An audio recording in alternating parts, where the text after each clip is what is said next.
Hello, friends. Hey,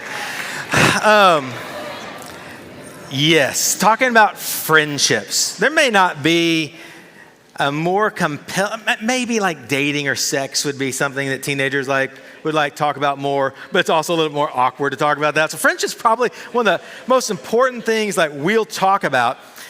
One of my good friends is a guy named Lee Coleman. Lee and I when we were in college, my roommate was Ricky. Lee lived across the hallway from us, but the three of us were like best friends. Got to the point where we could move off campus, and so we were all ready to move off campus. We were going to get a house together. Ricky couldn't move off campus, though. He had to stay in the dorm one more semester. He was actually my roommate. Lee was across the hallway. And so I decided to stay that extra semester with Ricky.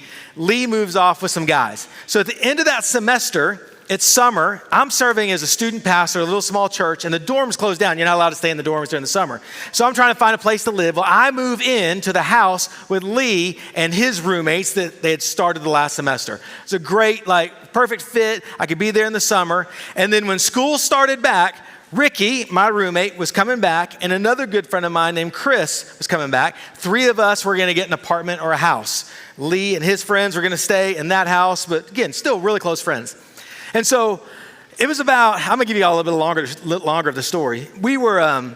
I was at a camp about 2 weeks before school started, and I meet this guy, and he's from Burleson, Texas, and we're talking, and I go, oh, Burleson, yeah, one of my best friends from Burleson. I said, his name's Ricky Allstead. And this guy looks at me, and he goes, oh, yeah, I know Ricky. Yeah, that's kind of cool. He got married this summer. And I went, no, no, he didn't get married. He's just dating this girl, there was this girl they had met. She'd gotten pregnant by some guy and had a baby. He was taking care of her, kind of helping her out, helping her find a job. And he was like, oh man, I thought they got married. He leaves the room.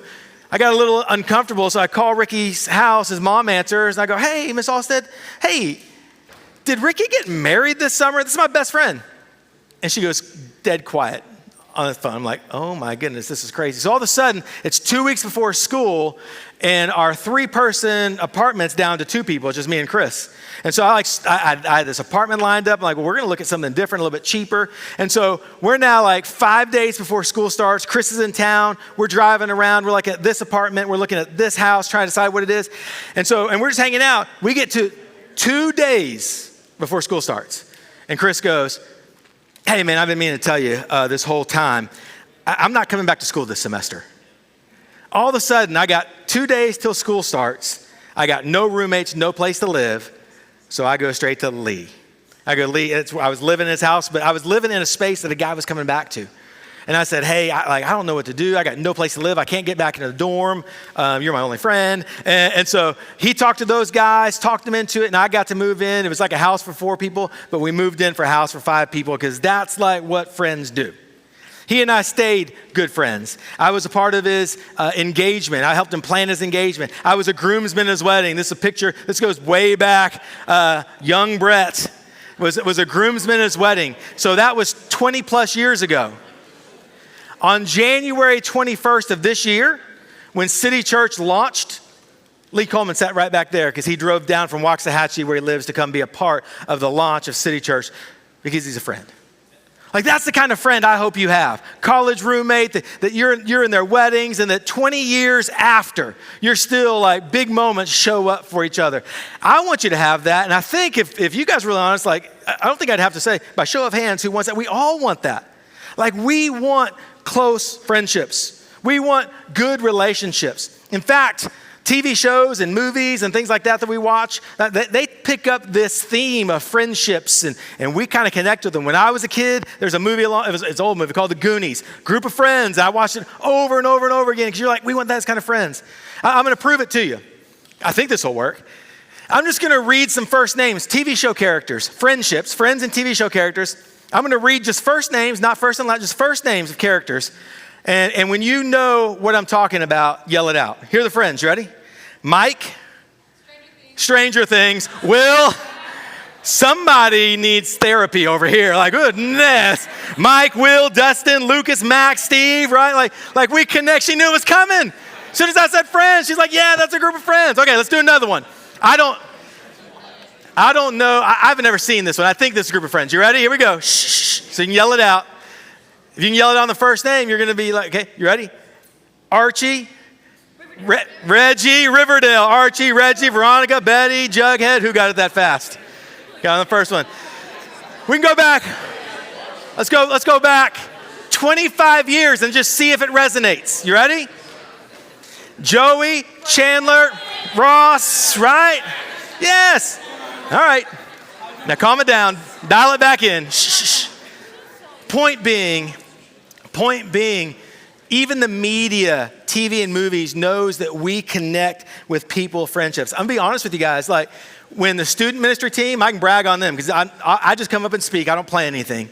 When the student ministry team started putting small groups together this year and said, hey, we want these to be important, they spent days, literal days, trying to make sure you were with at least some people that were your friends. Because here's what we know. I know this. It doesn't hurt my feelings one bit. There's not a person in this room that showed up tonight because you wanted to hear me speak. No, they're not a person. I know that. And I feel sorry for if you're in the Georgetown football team, I feel really sorry for you if you go to church here because you got to listen to me Sunday and Wednesday and Friday. We got to find some other rhythms there. But you came because of each other. You came to hang out because friendships matter. I get it. You get it. We know it. The world, though, is changing even our definition of friends, right? Social media is changing that. I've got over 1,000 friends on social media. They're not really friends, though. In fact, I preached a couple of weeks ago, and I told a story about a friend of mine in high school. Her name was Libby. Later this week, I was talking to my brother about her, and my brother mentioned her little sister, Camilla, and I was like, man, I wonder what Camilla's doing. And I thought, I wonder if she's on social media anywhere. She's got a Camilla, that's a pretty unique first name. She's got a unique last name too. So I looked up on Facebook, found her. We had a mutual friend on Facebook. So I sent a message to the mutual friend. I said, hey, do you know Camilla? I saw y'all are friends. Are you just kind of acquaintances? And this is what she said. She said, no, I don't know her. We had our kids went to the same daycare 5 years ago. That's the last time I talked to her. We were just daycare moms. I was like, okay, yeah, because they're not really friends, right? Even though you're friends on Facebook, not. And then I realized this, the lady that I asked that to, I'm not even friends with her. She's a sister of some kids I used to mentor. If she walked in this room right now, I would not recognize her. I wouldn't know her. But social media tells us we've got these friends, but that's not what we're looking for. We're looking for real friends, depth of friendships. What we call, at City Church, we call them 2 a.m. friends, meaning that if the world falls out, the bottom of your world falls out, you get tragic news at 2 o'clock in the morning, you know immediately who you're calling. It's that 2 a.m. friend. They'll pick up the phone, and if they have a car, they're on their way to your house. That's the kind of friends you want. I want us to look. We're going to look at a passage of the Bible, John chapter 15. If you don't have your Bible, we'll put the verses up there. But if you have your Bible, I want you to read this with me. This is written by a guy named John, hence the book John. He's one of Jesus's disciples. He's one of the 12 disciples, but he's more than that. He's one of the inner three, like Jesus's 3 closest disciples. And here's what I love about John. John really believes in his relationship with Jesus. In his own writing, he refers to himself over and over again as the one who Jesus loved. It's a little bit arrogant. The one that Jesus loved. Wait, yourself? Yes. But he and Jesus were tight. They were close friends. And John is the eyewitness to what Jesus says, where Jesus talks about relationships. I'm going to read verses 12 through 15, and then we're going to come back and talk about 3 things, and they're heavy things, 3 things that you need to look for in a friend and to be in a friend. Let's look at verse 12. John 15:12, he says this, "This is my commandment. Love each other in the same way I've loved you. There's no greater love than to lay down one's life for one's friends. You're my friends if you do what I command. I no longer call you slaves because a master doesn't confide in his slaves. Now you are my friends since I've told you everything the Father told me." Here's 3 things. Here's the first one. It comes out of verse 12. The first thing is 2 a.m. friends. 2 a.m. friendships are reciprocal. You know what reciprocal means? They give and they get. Same. Here's what Jesus said. He said, this is my commandment. Love each other in the same way I've loved you. You love someone like I love you. That's the reciprocal nature. I'm going to give and you give back in equal portions. You've probably had a friend that they're not a 2 a.m. friend, I wouldn't think. But you've had a friend that only calls you when they need something, right? Like it's the friend that they're only your friend when they like want you to help them study for the test, or they're only your friend when you're good friends with a girl they like or something like that. That's not a reciprocal friendship. That's not a 2 a.m. friend. That's not the type. That's okay to have that friendship, but that's an acquaintance. That's a low-level friend. That's not what you're looking for. You're not looking for a relationship that somebody just takes, right? You want this relationship that has equal parts of what you give and they give back. One day, probably sooner rather than later, my poor car is gonna give up the ghost. It's in bad shape. It's like an old car, and I've been kicking around for a while. I'm like, I really want to get a truck. Love to get a truck. The only reason why I don't want to get a truck is because you know what happens when you get a truck? You get a bunch of friends with it. Like that, hey, can you help me move? Hey, can you do this? Like I get it. And I know because I've done it. Mike Jones in the back, he's helped me move a bed for people in the church. He's helped me move a treadmill. Anytime I have to move something, I call and go, hey, can I use the truck? Hey, can you help me out? But here's the reason why I call him. Because he is my 2 a.m. friend. And I think he and Rochelle know. They'll probably tell us afterwards if not, if this is wrong. I think they know and believe that I would do anything for them. I mean, they've asked me to do things like take care of the kids, things like that. I say yes, if I can't. I mean, unless I'm out of town, yes. Hey, could you help with this? Yes, and they don't ask for a lot of things. But I ask him to help, like when I need a truck, because I believe that he believes that I'm in as a friend. He's my 2 a.m. friend, I'm his, and it's reciprocal. So I don't mind asking him for those things because I know that I'm saying yes when he needs something. You need that. You need that reciprocal 2 a.m. friend. Here's what Jesus says next. Verse 13. This is, man, if you're a verse memorizer or you want to practice that discipline, this would be a good one. Verse 13, there's no greater love than to lay down one's life for one's friend. Like you won't find a better friendship than finding a friend that would literally, and Jesus is talking literally die in your place. Are those people easy to find? No. But that's what you're striving for. You're striving for creating those relationships that are reciprocal, that are so tight, so intimate, so strong, that if your life was on the line, they would jump in. I read a story, y'all know probably by now, like my fear of sharks, like I'm deathly scared of them. I read a story, this guy in Florida, his sister, she's 17 years old. She's in 5 feet of water in the ocean, scalloping. Y'all know what scalloping is? I don't either, but that's what she was doing. She was scalloping in 5 feet of water and a 9-foot bull shark. That's not it. That shark is the one that ate the people at South Padre Island this summer. I just wanted you to see it. This 9-foot bull shark attacks her. Her brother is on the shore. Her brother runs into the ocean, jumps on top of the shark and starts beating up the shark until it swims away. No greater love has someone this, they'd lay down their life for you. Listen, I tell you, like, we're in the ocean and you're scalloping and a shark comes. I'm just going to look and yell from this. You shouldn't have been scalloping. Like, I'm scared of sharks. This guy jumps in and attacks a shark because he loves his sister. That's a 2 a.m. friend. Someone that Jesus talks about, hey, love like I do. The love that I showed you is the love you show back. Jesus says in verse 13, real friendship, real love, willing to lay down their life for someone else. Here's the third thing that Jesus says.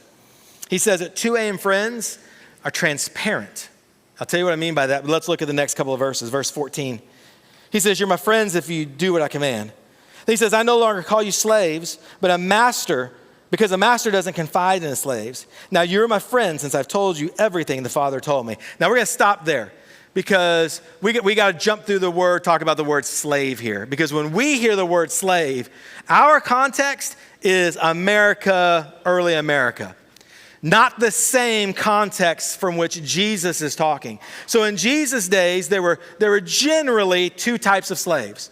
One, everybody in here would sign off and go, oh, yeah, that's okay. It would have been somebody who actually voluntarily chose to work for a family. The word in the Greek was a doulos, I mean a bondservant. And what they did is they said to the family, like, I am going to work for you.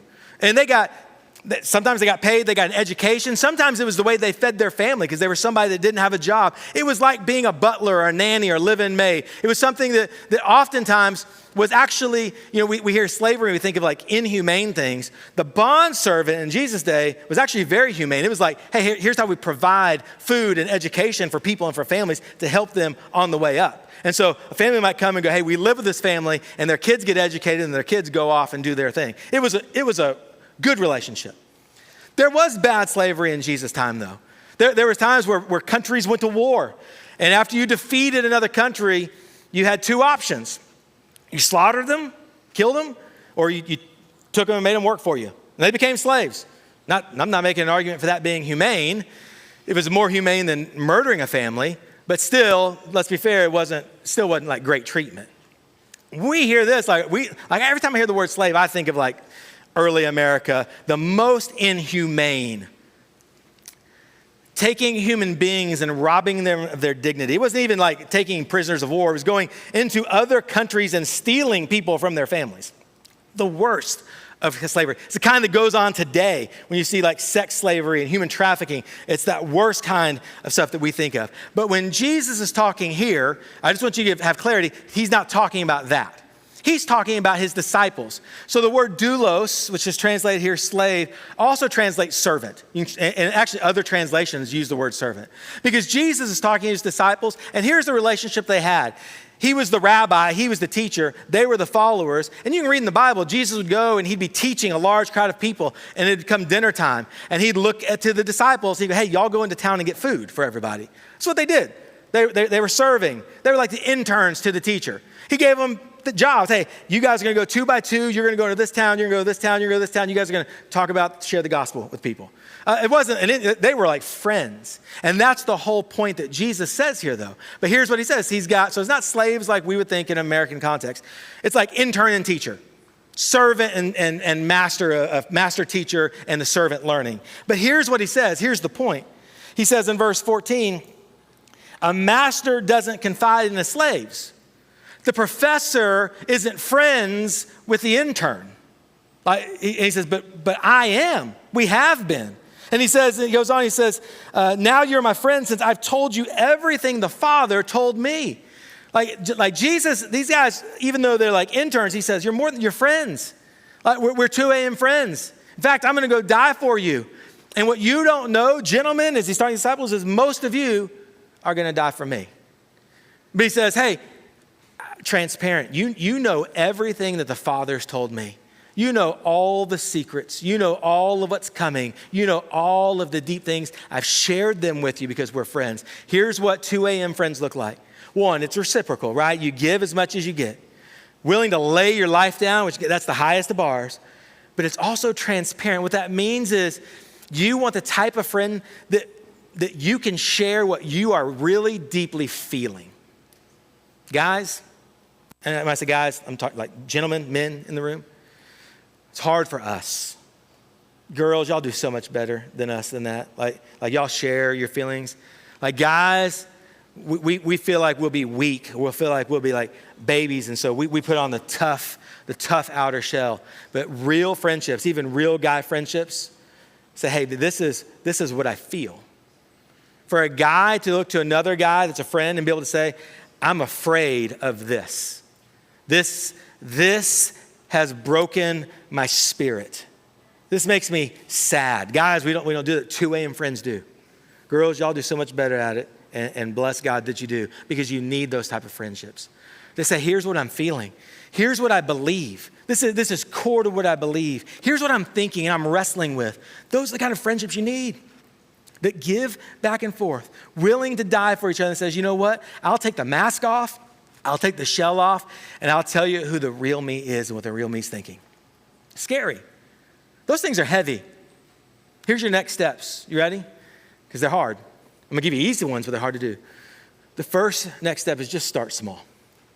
When you're looking for friendships, start small. You might have some friendships already, and you can start developing those, and you can have some conversations like, hey, are we really transparent? And start like, hey, God, could you create in me this such a good friend right here? God, I want to have the friendship that I would die for them, they'd die for me if that was the case. If you don't have that, start small. Listen, you're not going to go into small group today in a second feeling like, hey, I don't have a lot of friends, and go up and sit down next to somebody and go like, hey, my name is Brett. I think I'd die for you. You want to die for me and be best friends? Like, this doesn't work that way, right? But you start small. It might be how you find friends.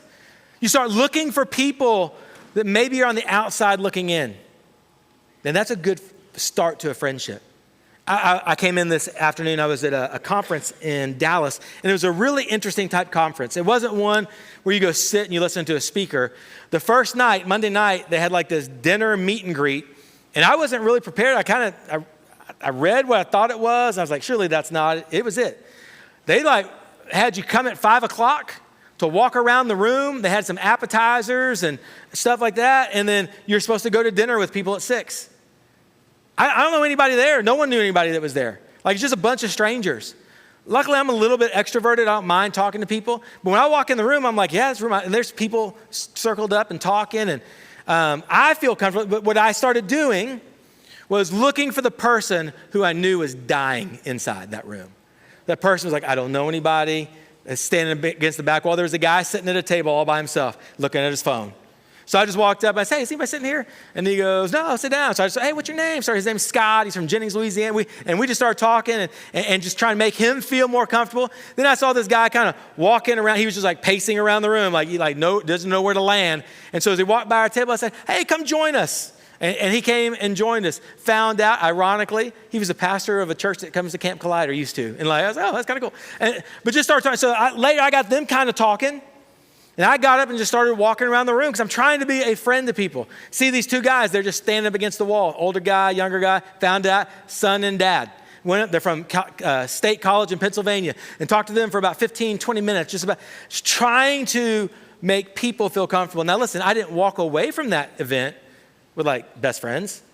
In fact, I walked away with some people from my table's phone number, and not even really like friends. But you never know what might happen when you reach out to that person who's dying over there all by themselves and go, hey, come sit over here with us. Listen, you don't even have to, if you're hanging out with your friends, your close friends, you don't have to leave your close friends to go and just be that person's friend. All you got to do is just say, hey, come over and stand over here with us. Hey, come sit over on our row. And maybe help and your friends just engage and talk. Who knows where that friendship might develop, but just start small. You don't have to go all in, start small, and get to know people. Here's the second thing. This is the hard one, guys. You got to go first.